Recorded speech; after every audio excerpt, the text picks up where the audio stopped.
우리 둔한 믿음이라는 말씀을 가지고 여러분과 함께 우리 영적 민감함을 회복하는 그런 예배가 되었으면 좋겠습니다. 우리 사이에 컴퓨터가 참 많이 보급되어서 우리 삶의 많은 영역 속에서 컴퓨터가 없으면 안 되는 상황이 되었습니다. 이렇게 컴퓨터가 많이 보급됨을 통해서 어떤 현상이 생겼냐면 컴퓨터를 모르는 컴맹이 생겼습니다. 컴퓨터를 모든 일을 다 봐야 하는데 컴맹 괜찮습니다. 사는데 조금 불편할 뿐입니다. 젊은 사람에게, 자식에게, 손자에게 물어보면 됩니다.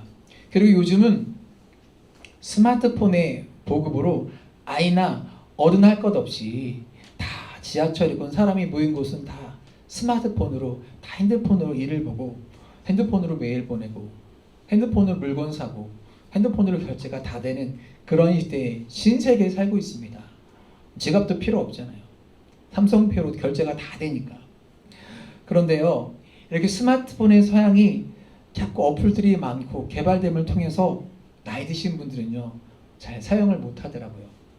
알려드려야 돼요. 부모님도 와서 이거 어떻게 하는 거냐, 이게 안 된다, 알려드리면 돼요. 여러분, 그래서 핸드폰 잘 사용하지 못해도 괜찮습니다. 그래서 폰맨도 존재합니다. 조금 불편하지만 여러분 괜찮습니다. 핸드폰의 가장 원래 중요한 기능이 무엇입니까? 전화만 잘 되면 돼요. 톡을 못해도, 결제를 못해도 전화로 물어보면 되고요. 전화로 하면 됩니다. 사는데 큰 지장 없습니다. 그런데 컴맹도 있고 펀맹도 있지만 우리 사회는요, 영맹도 있어요. 영맹은 뭐예요? 영적으로 맹하거나 아주 둔한 겁니다. 하나님이 일하시는데, 하나님이 역사하시는데 깨닫지 못하고 알지 못하는 것입니다. 이건 그냥 답답하고 불쌍한 것입니다. 어떤 목사님이 말씀하시기를 이렇게 말씀하시더라고요. 얼마 전 아내에게 선물을 큰 걸 하나 해줬다고 합니다. 뭐냐면 보청기를 해줬다고 합니다. 꽤 비싼 보청기를 해주었는데 이는 아내가 답답하기 때문이 아니라 이 목사님이 답답하기 때문에, 여러분, 못 듣는 사람은요, 귀가 좀 어두워진 사람은요, 답답하게 별로 없어요. 큰 소리는 듣고요, 자기가 관심 있는 거는 듣습니다. 근데 뒤에서 사람들이 이야기하는 거, 수닥수닥 하는 거, 말하는 거 잘 못 들어요. 자신이 관심이 없는 것은 잘 들리지 않습니다. 사모님이 보청기를 하고 첫날에 이런 이야기를 합니다. 자기는 운전을 할 때 우리 차가 굉장히 좋아서 깜빡이를 해도 소리가 안 들리는 줄 알았고, 또 창문을 열고 가면 바람 소리가 안 들리는 걸 보면서 야, 우리 차가 굉장히 좋은 차구나, 그렇게 생각했답니다. 그런데 보청기를 하니까 소리가 다 들리니까 아, 우리 차가 좋은 차가 아니고 일반 평범한 차였구나, 그것을 알게 되었다고 합니다. 옛날에는 듣고 싶은 것만 들었는데 이제는 모든 소리가 다 들린다고 이야기합니다. 근데 밥을 먹을 때 보청기를 뺍니다. 음식 씹는 소리가 싫다고 불평하면서. 근데 여러분, 정상적인 사람들은요, 다 음식을 먹을 때 자기가 먹는 소리, 함께 먹는 사람의 소리를 다 듣습니까? 안 듣습니까? 듣는 게 정상이에요.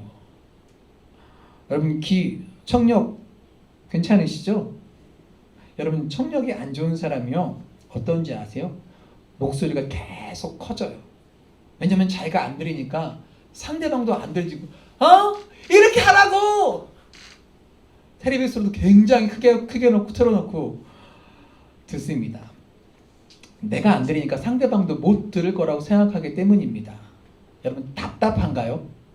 불쌍한가요? 이 사람이. 하나님께서 이스라엘 백성들을 애굽에서 인도해 내셨습니다. 그런데 그들에게는요, 믿음이 없었습니다.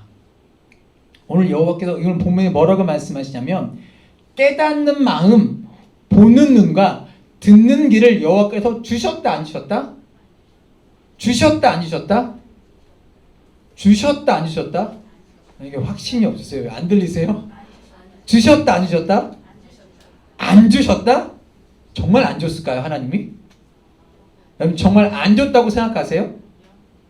하나님이 줬을까요, 안 줬을까요? 이게 함정이에요, 지금.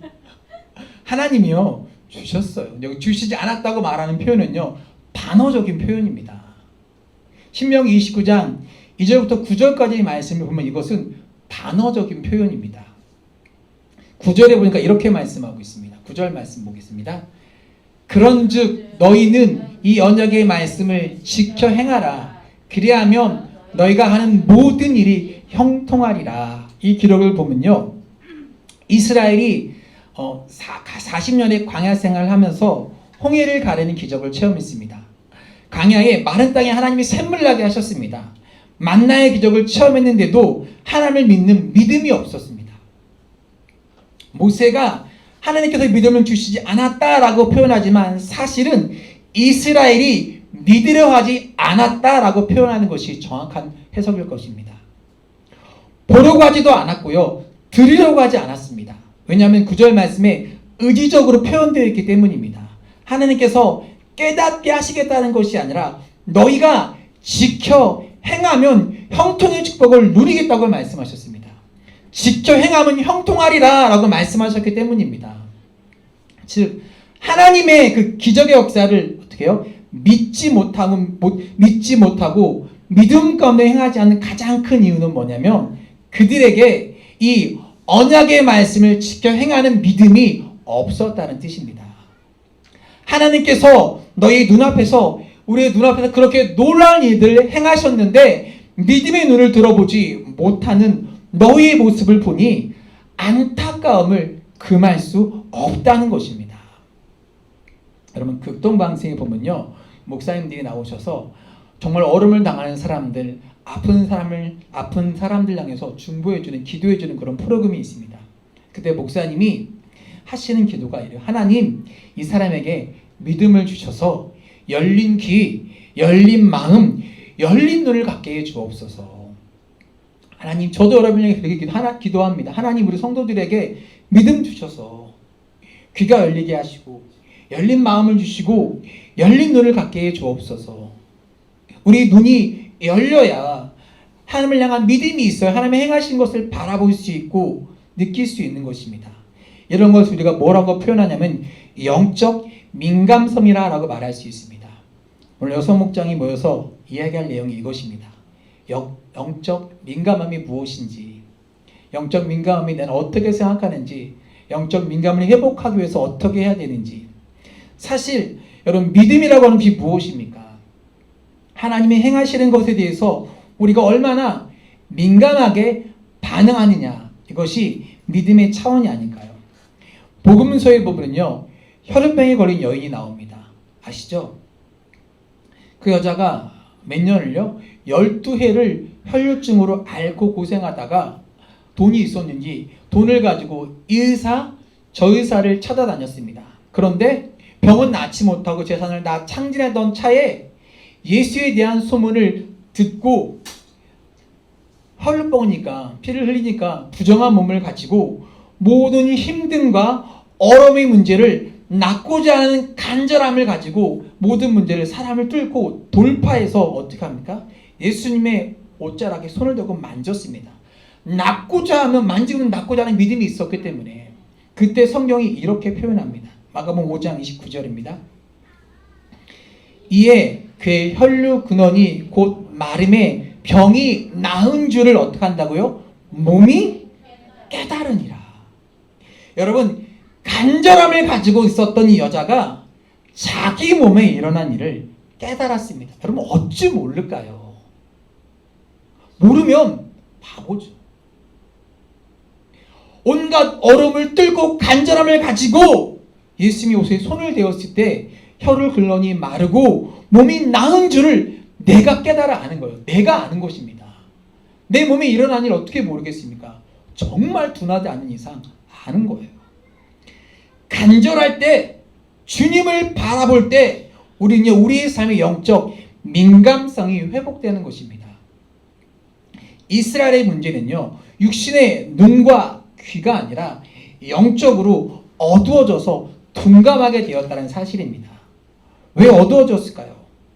오늘 말씀의 제목처럼 왜 둔한 믿음을 그들은 갖게 되었을까요? 한번 여러분 상상해 보세요. 여러분, 보지 못한다면, 듣지 못한다면 얼마나 불행할지, 아니 얼마나 답답할지. 우리 인생의 이 사막 한가운데서 우리가 갈 바를 알지 못할 때 우리에게 필요한 것은 여러분 나침반입니다. 사막 한가운데서 어떤 이정표도요 절대적이지 못합니다. 자고 일어나면 사막의 폭풍 가운데서 길들이 다 사라지기 때문입니다. 인생에 항해하는 데 있어서 믿음이 필요한 이유가 무엇일까요? 믿음은 우리의 인생의 길을 누구에게 맡기고 누구를 의지하냐의 문제입니다. 어떻게 우리가 올바른 방향을 잡고 갈 수 있을까? 하나님의 음성에 민감하게 반응할 준비를 해야 하는 것입니다. 하나님께 우리 모두에게 볼 수 있는 눈을 주신 것은 뭡니까? 보도록 하기 위함입니다. 색을 구분할 수 있다는 것이 여러분 얼마나 대단한 일인지 아십니까? 추운 겨울이 지나고 이제 봄 기운이 올라오면요, 봄의 전령사이 뭐가 있죠? 산수유와 함께 뭐가 펴요? 노란 꽃이 아니라 개나리가 핍니다. 노란 개나리가 펴요. 또 어느 날 봄비가 오면요, 더 따뜻해진 가운데 개나리가 활짝 만개할 때 우리는 어떻습니까? 와, 개나리가 이렇게 폈다가 이쁘다고 황홀하게 쳐다봅니다. 근데 어느 날 느끼지 못했는데 환한 가로등과 함께 피어있는 벚꽃을 발견하는 거예요. 또 그럼 어떻게 해요? 봄바람 휘날리며 벚꽃잎이 쫙 떨어질 때 눈꽃이라 그러잖아요. 그거를 한참 이맘때쯤에 또 벚꽃 엔딩 노래가 쫙 흘려 퍼지면서 벚꽃 보러 진해도 가고 여기저기 보러 다니잖아요. 그 아름다움에 또 한 번 우리는 놀랍니다. 조금만 더 시간이 지나면요, 산을 바라보면, 또 산을 가면요, 실록이 정말로 짙게 우거진 것들을 바라보게 됩니다. 잎사귀들이 짙어지고요, 그 싱그러움에 감탄을 금하지 못합니다. 그것도 잠깐 우거진 숲과 풍성한 열매를 보면서 또 한 번 우리는 경이로움을 느낍니다. 이번 추석 연휴 때 제가 북한산을 다녀왔는데 코스모스가 흐드러지게 피어있는 겁니다. 와, 코스모스가 이렇게 피었네. 코스모스 철이 왔고요. 9월 24일과 9월 25일 제가 홍보대사는 아닌데 사진이 그렇게 잘 나오는 천일홍 축제가 있습니다. 천일홍 축제가 있고요. 이제 우리 일상의 기억 속에 아름답게 물든 단풍과 나뭇잎을 기대하고요. 단풍과 나뭇잎이 떨어지면 무엇이 있습니까? 그 앙상함을 뒤덮고 넉넉한 뭐가 내려요? 별로 반갑진 않지만 저는 눈이 내리기 시작합니다. 이 모든 일이 우리의 눈으로 보았기 때문에 그것을 상상하는 일이 가능한 것입니다. 보았기 때문에 기대감이 있고요, 예측할 수 있는 것입니다. 하나님의 주신 눈을 우리가 보고 감탄했기 때문에 기대감이 있을 수 있는 것입니다.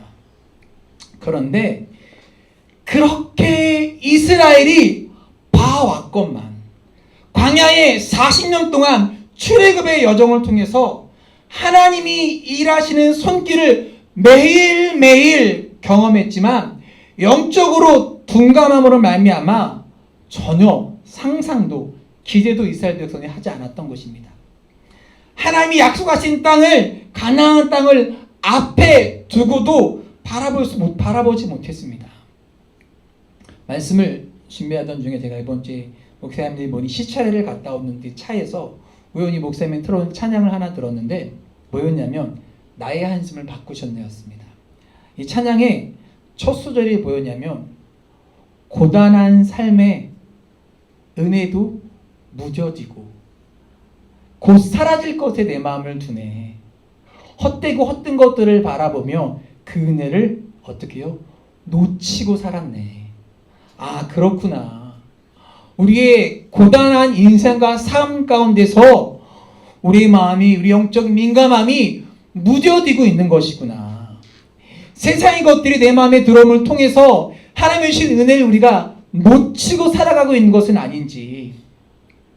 우리가 찬송가 가사 가운데 너희가 뭐라고 받은 복을 세하려 봐라. 하나님이 내게 어떻게 축복하셨는지 받은 복을 세하려 보라고 말씀하고 있습니다. 모든 것이 하나님의 은혜였고 당연한 것이 없는데 우리가 누리고 있는 모든 것 하나가 하나님이 일하시고 하나님의 은혜였는데 우리가 우리 험한 인생 가운데서 우리가 영적으로 둔하고 우리가 영적으로 민감함을 잃어버리고 살아가고 있는 것은 아닌지, 바로 그 답답한 마음을 오늘 모세가 본문에서 표현한 것입니다. 그러나 깨닫는 마음과 보는 눈과 듣는 귀는 오늘 여호와께서 너에게 주시지 아니하셨느냐. 거듭나지 못한 자들, 영적으로 눈이 뜨지 못한 자들에게 여러분, 하나님의 나라는 여전히 비유 속에 감춰져 있는 것입니다. 그들에게 아무리 이야기해도요, 그들은 이해할 수가 없는 것입니다. 소경과 기머거리가 이 세상에서 고통을 당하는 것처럼 영적으로 둔감한 우리는요, 믿음의 세계를 바라보지 못하기 때문에 고통을 당하게 되는 것입니다. 저는 오늘 설교를 준비하면서 영적으로 보지 못하는 것이 답답한 차원에서 끝나는 것이 아니라 불쌍한 일이구나라고 생각해 보았습니다. 육신적으로 듣지 못하고 보지 못하는 것은 그것으로 그만이지만 영적으로 어두워지고 둥해지면 듣지 말아야 할 것을 듣게 되고요, 보지 말아야 할 것을 보게 되는 것입니다. 영적인 것을 보아야 영적이지 않은 것을 보지 않게 되는 것입니다. 영적인 것을 들어야 나쁜 소리를 우리가 듣지 않게 되는 것입니다. 연전 목회하면서 신앙생활하는 것에서 가장 답답하고 황당한 교인들이 누구냐면 소설을 쓰는 교인들이 있습니다. 영적인 생각이 아니라 자기 생각 속에서 상상하며 소설을 쓰는 교인들이 있습니다. 내가 만들어 놓은 하나님을 섬기고 만들어 놓은 하나님을 섬기는 것입니다. 말씀에서 벗어나서 소설을 쓰다가 자신이 가장 불쌍하고 비참한 사람이 되는 것입니다. 상상 속에서 믿음은 다 달아나고 생각하시는 가장 나쁜 일들을 생각합니다. 오늘 모세의 답답한 것이 무엇입니까? 하나님께서 이스라엘 백성들을 애굽에서 인도해 내실 때 내가 너희의 하나님이 되어줄게, 내가 너희에게 약속한 땅으로 인도해서 그 땅을 너희에게 줄게 라고 하셨는데, 다른 이방신들을 섬기는 우상을 바라보면서 그 우상들이 화려하고 그럴싸해 보입니다. 하나님이 그들과의 싸움에서 승리하셨음에도 불구하고 보이지 않는 하나님이 그들에게 무능력하게 보이는 것입니다. 그래서 돈 앞에 무릎 꿇고 권력에 무릎 꿇고 자신의 꿈이 이루어지지 않을 때 수단과 방법을 가리지 않는 악한 생각들을 하게 되는 것입니다. 가장 행복한 신앙에는요, 영적인 눈으로 하나님의 행하신 일들을 바라보며 민감하게 보는 것이며, 그 민감한 가운데 하나님을 약속을 의지하는 사람입니다. 행복한 교인은요, 적어도 교회를 생각하는 영적 지도자의 마음을 이해하고 노력하고 기도하는 사람이고요, 가장 행복한 가정을 이끌어가는 사람은 가정을 위해서 기도하고 애쓰는 부모의 마음을 헤아리는 사람입니다. 고린도전서 2장 14절에 이렇게 말씀하고 있습니다. 보겠습니다.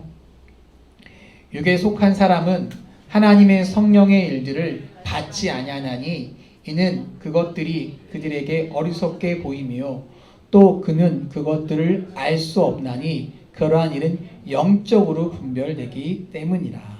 보세요. 우리가 믿음에 대해서 착각하는 것 중에 하나가 바로 이런 부분입니다.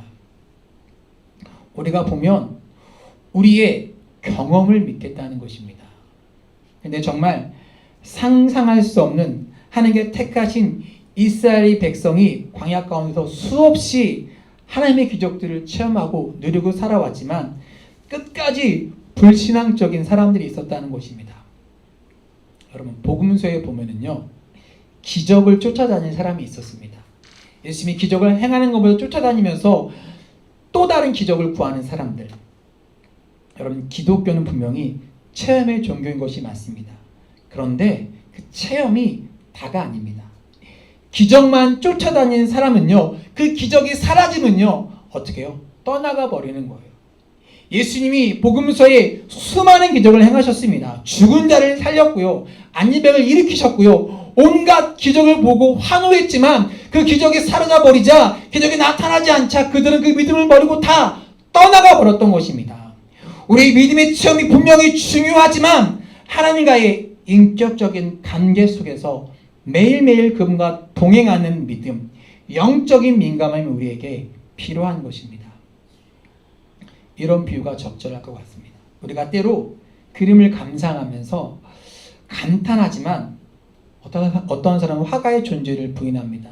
올바른 사람이라면 그 그림을 보면서 그 그림을 그린 화가의 위대함을 칭찬할 수 있어야 하는 것이 아니겠습니까? 그게 정상이죠. 근데 정말 미련한 것은 우리의 삶에 일어났던 그 많은 일들을 경험하면서 정말 그 일을 가능하게 하신 하나님을 인정하지 않는다는 사실입니다. 우리가 지금 숨을 쉬고 있는 이 순간에도, 이 시간에도 우리에게 생명을 주신 하나님을 인정하려 하지 않는다는 사실입니다. 오늘 본문과 연관지어서 이스라엘 백성을 생각해 봅시다. 심지어 하나님께서 가장 미워하시는 우상 숭배, 하나님께서 무너뜨린 우상을 숭배하는 사람이 나왔습니다. 그것도 오랜 시간이 지나지 않았고요. 가나안 땅에 진입하기도 전에 일어났던 사건입니다. 민수기를 바라보면요, 놀라운 사실 하나 발견하게 되는데, 민수기 22장에 보면요, 이스라엘 자손이 모압 땅 평지에 진을 칩니다. 이제 요단강을 앞에 두고 가나안 땅을 바라보고 있습니다. 근데 모압 사람들이 성경에 보면 어떻게 되어 있냐면 이스라엘을 보면서 두려워하고 있습니다. 민수기 22장 2절과 3절입니다. 있습니다. 십볼의 아들 발락이 이스라엘이 아몬인에게 행한 모든 일을 보았으므로 모압이 심히 어떻게 해요? 두려워하였으니 이스라엘의 백성이 많음으로 말미암아 모압이 이스라엘 자손 때문에 범민하더라. 모압이요, 이스라엘을 두려워해요. 그래서 당시 예언자였던 발람을 불러서 이스라엘을 어떻게 해요? 저주하고 시키지만 오히려 하나님은 발람을 통해서 이스라엘을 축복하게 하십니다. 이방의 예언자를 통해서 하나님께서 이렇게 이스라엘을 축복하게 하실 것이며 어떻게 약속을 이루실 것인지 분명하게 말씀하시고 나서 민수기 25장 1절과 3절에 또 놀라운 사건이 하나 발생합니다. 했습니다. 이스라엘이 시딤에 머물러 있더니 그 백성이 모압 여자들과 음행하기를 시작하니라. 그 여자들이 자기 신들에게 제사할 때에 이스라엘 백성을 청함에 백성이 먹고 그들의 신에게 절함으로 이스라엘이 바알 브로레포에서 가담한지라. 여호와께서 이스라엘에게 진노하시니라. 자, 영적인 눈이 없는, 아니 영적으로 눈이 먼 인간은요, 도저히 하나님의 그 인도하심을 보려 하지 않습니다. 인간의 눈이 얼마나 완악한지 하나님의 행하시는 이 기적 앞에서도 하나님의 뜻을 따르려 하지 않고 있습니다. 바로 이런 시대에 이런 악한 마음을 품는 우리의 미련함 앞에서 어떻게 우리가 믿음이 있는 삶을 살아갈 수 있을까요? 민수기 25장에 보면요, 바알볼 사건 때문에 이스라엘 백성 가운데서 연병이 일어나서 죽은 자가 2만 4천 명이라고 성경에 기록하고 있습니다. 그들이 믿음이 가지지 못하고 영적인 눈으로 하나님의 축복을 받지 못한 것으로 끝난 것이 아니라 죄를 범함으로 말미암아 엄청난 비극을 경험합니다. 믿음이 없는 것은 그것으로 그치는 것이 아니라 하나님이 우리에게 주시는 축복을 가로막는 걸림돌이 되는 것입니다. 마태복음 13장 58절에 보면 이런 말씀이 있습니다. 읽습니다. 그들이 믿지 않음으로 말미암아 거기서 많은 능력을 행하지 아니하시니라. 예수님의 공생애를 지나가시면서 여러 곳에서 많은 이적과 기사를 행하셨습니다. 그런데 막상 고향에 들어가서 말씀을 전하기 시작하셨는데 듣지도 않고 어떻게 해요? 믿지도 않았습니다. 참으로 불행스러운 것은요, 그들의 믿음 없음, 그들의 미련함으로 말미암아 주님의 기적을 그들은 체험하지 못했다는 것입니다. 여러분, 믿음이 무엇이고 믿음이 무엇이고 무엇이 미련한 것일까? 믿음을 가로막는 가장 중요한 요인은요, 우리의 경험과 우리의 지식입니다.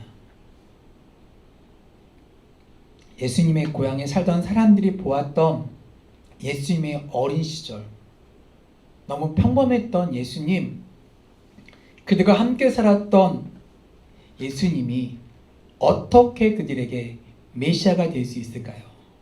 중요한 것은요, 그들의 경험에 의하면 이것은 어떻게 절대 용납될 수 없는 일이었습니다. 그래서 그곳에는요, 예수님께서 아무런 기적도 행하시지 않으셨어요. 사실 우리는 사람을 볼 때, 우리는 미래를 바라보면서 어떤 계획을 세울 때 우리의 경험들이 많이 앞설 때가 있습니다. 이렇게 말씀드릴 수 있을 것 같아요. 참으로 미련하구나. 하나님의 축복을 가로막고 있는 것입니다. 저는 교인들이 교회에서 특히 그런 경우를 자주 보는데 이렇게 얘기해요. 목사님, 그 사람은 안 됩니다.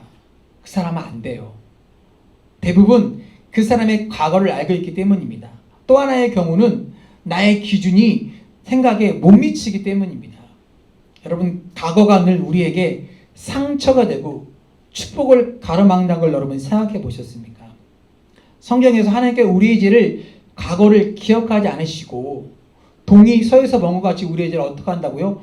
옮겨 놓으셨다고 하는데, 우리 미련한 믿음이요, 믿지 않는 것이요, 하나님이 용서하시긴 너무나 큰 죄라고 생각하면서 조그만 꼬투리가 생겨도요, 딱지가 앉았던 그 상처에 다시 상처를 받고 쓰라림을 경험하는 것입니다.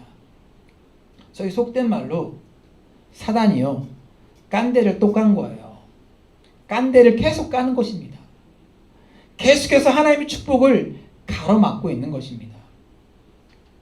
우리는 성경을 통해서 변화된 사람들의 수없이 많은 이야기들을 듣지만 사실 우리의 믿음의 영역에서 적용하려 하지 않습니다. 그들에게 있었던 하나님의 역사가 나의 삶 속에서도 일어날 수 있다는 것을 잘 믿을 수가 없기 때문입니다. 그러나 미련함이 하나님의 축복을 가로막고 있다고 여러분 생각해 보지 않으셨습니까? 오늘 본문을 통해서 모세가 가장 답답하게 생각하는 것은요, 광야의 40년을 보면 분명히 하나님의 이적과 기적이 아니면 살아갈 수 없는 불가능한 삶을 살았음에도 그 모든 이적을 베푸신 하나님을 두려워하지도 않고 그 하나님을 사랑하지도 않고 그 하나님을 이스라엘 백성들이 신뢰하지도 않았다는 사실입니다.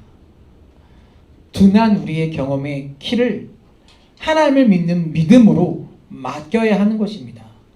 이제는 우리 인생의 항해가 내 생각이 아닌 하나님의 생각에, 하나님의 계획에 믿고 맡기는 것입니다. 여러분, 하나님께서 우리 인생의 키를 맡으면요, 우리의 문제가 보이지만 내가 잡으면 보이지 않는 것이 많이 있습니다.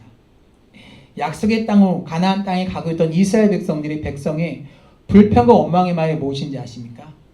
애굽에 매장지가 없어서 우리를 이끌어내서 여기서 죽게 하냐는 것이었습니다. 인생의 키가 자신에게 있기 때문에 불평과 불만에서 벗어나지 못하는 것입니다.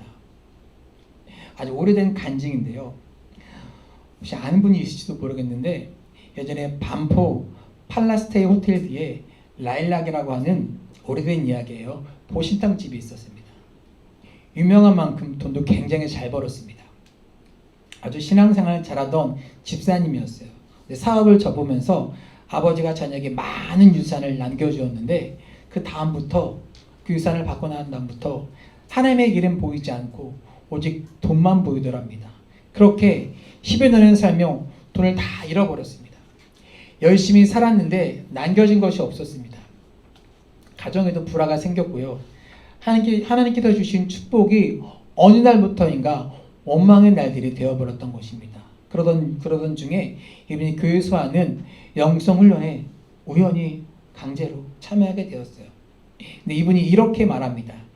10년 동안 그 돈을 가지고 지옥 같은 생활을 했는데 지금 그 재산을 다 잃어버린 상황 가운데서 하나님께서 우리 가정에게 소망을 주셨노라고.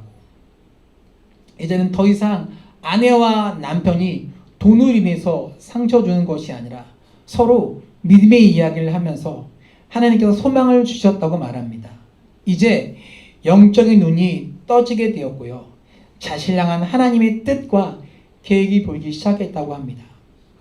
모든 것을 다 잃어버렸으나 더는 불쌍하거나 비참해진 자신이 아니라 자신과 가정을 회복시키시는 그 하나님의 은혜를 깨닫고 깨어졌던 부부 관계도 서로가 영적인 욕심을 가지고 경쟁하며 함께 눈물 흘려 기도하는 관계로 앞으로의 삶의 기대가 아직 보이는 것이 없지만 하나님의 손길을 향한 기대가 생겼다는 그런 간증을 오래전에 들었습니다. 여러분, 하나님께 인생의 키를 맡기면 둔감한 영성이 민감하게 되는 것입니다. 우리가 손을 놓아야, 내가 잡고 있는 키를 놓아야 키가 돌아갈 수 있는 것입니다. 때때로 우리 인생에 향한 항해가 마음대로 되지 않을 때 놓아보십시오. 여러분의 생각과 경험을 놓으십시오. 하나님이 여러분을 지금까지 인도해 오셨던 것처럼 장래에도 인도하실 것입니다. 자식이 마음대로 되지 않고, 사업이 마음대로 되지 않고, 집도 잘 뜻대로 안 되고, 진급도 안 되고, 아니 반대로 자식도 잘 되고, 돈도 잘 벌고, 모든 일이 잘 될 때 인생의 항해가 제대로 되고 있는지 한번 놓아보십시오. 잘못된 방향은요, 어느 날 우리를 여러분을 가장 불행하게 만들 수 있기 때문입니다. 영적인 미련함이 우리의 문제를 깨닫지 못하게 하는 것이라면 영적인 눈이 떠지는 순간 우리를 향한 하나님의 계획을 여러분 보게 될 것입니다. 여러분, 우리가 영적으로 민감하게 될 때 우리에게 주시는 특징이 뭐냐면, 하나님을 바라보기 시작할 때 우리에게 주시는 특징이 뭐냐면 우리에게 소망이 생긴다는 것입니다. 우리가 믿음의 눈을 들면 보이는 분이 계십니다. 지금까지 우리에게 역사하신 하나님께서 우리와 함께 하시라고 하는 믿음이 우리 가운데 생기는 것입니다.